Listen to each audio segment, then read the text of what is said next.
Ang gireport sa iyang employer November 27, si Rosel patay na daw pagkabuntag. Pero ang agency iniingon nga naistorya pa daw niya si Rosel November 27 sa buntag. Mao na ang pangutana karon kung kinsa man gyud nag-ug nila sa tinuod. Paliwanag ng agency at employer hindi magkatugma. OFW natagpo ang wala ng buhay sa bansang Qatar. Isang malaking misteryo at malaking palaisipan sa pamilya ang pagkamatay ng OFW na isang LET board passer.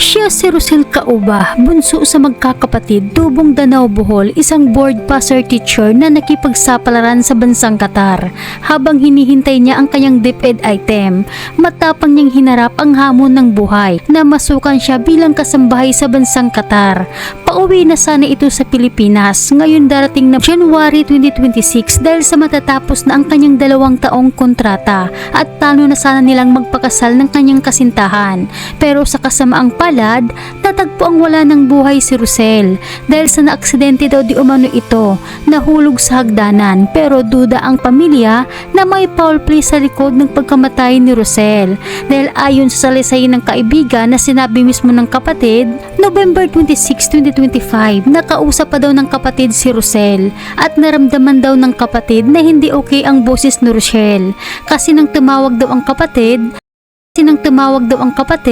narinig daw na may problema, nagkasagutan sa kabilang linya, kaya't labis ang pag-alala ng kapatid ni Rosel. Pagka November 26, sige pangutan na jud siya sa iya igsoon sa pagtawag nga, "Day, kumusta man kana? Okay ra ba ka?" Yan na. Kana ningon man kuno si Rosel nga okay ra siya, pero ang iya ko nung tingog naka-feel na kuno iya igsoon nga murag ang tingog murag kung dili okay ang tingog kay murag naglalis sila sa iyang amo adto nga pagtawaga. Ni Rosel ko okay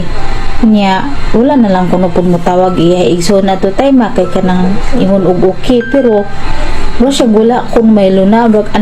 uncomfortable pa siya to time kay murag na jud kanoy something nga kanang kuan ni Rosel ba. Kaya't kaagad daw nitong tinawagan ang agency ni Rosel na kiusap na bisitahin ang bahay kung saan nagtatrabaho si Rosel para malaman umano kung ano ang estado nito sa bahay ng amo. Pero ang sinabi daw ng agency, tawagan lang daw dahil sa masama daw ang pakiramdam ni ma'am na binanggit ng kaibigan ni Rosel. Ang so ni Rosel nga kanang kuan kay si Rosel lagi paki-check kuan ang iyahang kuan mobile, pwede ba nga kuhaon ang iyahang mobile para makontak na mo pirmi man to kay kanang agency ningon man nga kanang ila ko nung kontakon ang employer kung kumustahon si Rosel dito nya ingon nga kanang pwede kanang ipaki-check paanhaon ba ipa-check jud mismo sa balay ba unsay kun kanang kuan ni sa status ni Rosel dito nya ningon man ang agency nga bukas kuno tawagan niya kay kung napud ko nila ang gibati kuno pudtong si kuan mamlin sa kanang kuan sa ang lawas. Kinabukasan, November 27, 2025, tumawag daw ulit ang kapatid ni Rosel sa agency para magpaluap kung ano na ang balita kay Rosel. Sinagot daw siya ng agency na nakausap na daw niya si Rosel ng umaga at okay lang daw si Rosel. Naging panatag ang pamilya sa ibinalita ng agency. Pero makalipas ang ilang araw, December 15, 2025, nakatanggap ng report ang kapatid galing sa agency na natagpo ang patay na umano si Rosel at ang nakakagulat ay November 27 pa pala ito namatay. Noong araw na tumawag ang kapatid sa agency para magpaluap kung ano ang nangyari kay Rosel, na sinabi ng agency na okay naman daw si Rosel. At ang nakakalungkot pa ay hindi daw sana malalaman ng pamilya na November 27 pa pala namatay si Rosel kung hindi umano nakita ng kapatid ang death certificate ni Rosel na di umano'y biktima ng karahasan, kalupitan sa amo si Rosel. Ito'y ayon sa post ng kamag-anak. Ayon pa sa kaibigan na isa ring OFW sa Qatar, sinabi daw sa kanya ng kapatid ni Rosel, ang report daw ng amo na isinalaysay ay tumalon daw si Rosel at natagpuan na lang daw di umano ang bangkay ni Rosel ng umaga noong November 27 sa hagdanan. Ang jud mi nag-communicate jud mi ningon siya nga kanang ang giingon kuno sa iyang employer kay ning ambak daw si Rosel mo iya ang giingon sa iyang employer. Kita na lang kuno nila na nako ni mga pulis nga ning abot. Nakita na lang kuno nila nga didto si kanang Rosel sa hagdan. Hindi hindi tugma ang impormasyon ng amo at agency ni Rosel. Dahil kung ating matatandaan, ang report ng amo, patay na si Rosel ng umaga ng November 27. At ang sinabi naman ng agency noong araw na kausap nito ang kapatid noong November 27, sinabi ng agency na nakausap niya si Rosel ng umaga ng November 27 at okay naman daw. Kaya't ito ngayon ang malaking katanungan ng pamilya na gusto nila mabigyan ng kasagutan. Kinsa kay nagsulti nila sa tinod ang agency ba or ang employer. Very questionable jud siya ni Rosel. Kaya't humantong na sa pagdududa na may hindi magandang nangyari kay Rosel. Kaya't nanawagan ng tulong ang pamilya sa OWA, sa DMW at kay Senator Raffy Tulfo na maimbestigahan ang pagkamatay ni Rosel para malaman at lumabas ang katotohanan. Narito ang salaysay ng kaibigan na update sa kaso ni Rosel na galing mismo sa kapatid. Naraunta ko yung kanang update sa case ni Rosel. Kanang kanang jud nga source kay gikan jud ni mismo sa iyang isuon nya kanang nag-anjud mi nag-communicate jud mi ningon siya nga kanang kuan ang giingon kuno sa iyang employer kay ning ambak daw si Rosel mo iyang giingon sa iyang employer nya kaniya November 26 daw nagtawag na sila 26 gitawagan siya sa employer ni Rosel nga si Rosel lagi kuno kay dili klaro ikay istorya nya giingnan siya sa iyang igsoon nga day unsa may problema nimo ana kanang ug dili na nimo kaya uli na lang kay pwede man kamo uli ni ana iyang igsoon ni Rosel nya human ingon iyang amo nga kanang si Rosel kuno all is bad mo istorya sa iyang amo ron na sila og kanang nagka-trouble na sila adto pagka 26 ba nya si Rosel nakisgot na siya og kanang religion kanang murag kanang bitong God is calling to her na kuno God dili man kuno siya gusto mo uli sa agency kay ngun ning amo nga iuli sa agency dili pod iuli sa Pinas mo si Rosel dili pod adto na lang kuno siya sa Ginoo kay mas may pa kuno sa Ginoo kay kanang wala kuno stress nya na si Rosel kanang mo iyang istorya niya sa pagtawag niya sa iyang igsoon kay katutay maningon man kuno si Rosel nga kanang if ever ba nga pwede ba kuno nga dili na lang humanon ang kontrata muuli na lang siya niingon si Rosel sa iyang agency ito tayo mapod ning tawag nya mo to nga kanang ningon man si sa agency nga kanang hindi ka mo kauli pero termination of contract na siya kay kanang wala makamuman sa kontrata nya ang tubag ko ni Rosel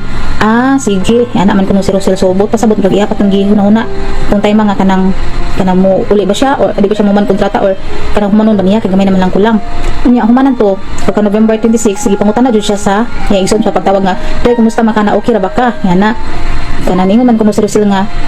okay ra siya pero ang iya ko nung tingog naka-feel na ko nung iya igsoon nga murag ang tingog mo kag dili okay ang tingog kay murag naglalis sila sa iyang amo adto nga pagtawaga ni Rosel ko okay nya wala na lang kuno pud mo tawag iya igsoon na to time kay kanang ingon og okay pero wala siya gula kung may luna murag uncomfortable pa siya to time kay murag na jud kanoy something nga kanang kuan ni Rosel ba mo tong siya number sa igsoon unsay number sa agency diri sa Qatar mo tong gitagaan siya sa iyang igsoon pod dito sa Bohol nya mo tong gikontak sa agency si kanang kuan ang katagison ni Rosel nga ingon kay sige man jud og chat ang igsoon ni Rosel nga kanang kuan kay si Rosel lagi paki-check paki kuan ang iyang kuan mobile pwede ba nga kuhaon ang iyang mobile para makontak na mo pirmi ingon na man to kay kanang si kuan agency ningon man nga kanang ila ko nung kontakon ang employer ila ko nung kanang follow upon nga kanang si Rosel lagi kuno kay kanang kumustahon si Rosel didto nya ingon nga kanang pwede kanang ipaki-check paanhaon ba ipa-check jud mismo sa balay ba unsay jud kanang kuan ni sa status ni Rosel didto nya ningon man ang agency nga bukas kuno tawagan niya kay napud ko nila ang gibati kuno pudtong si kuan mamlin sa kanang kuan sa lawas na sana human ato nga kuan human ato nga istorya nga si follow up niya igsoon sa agency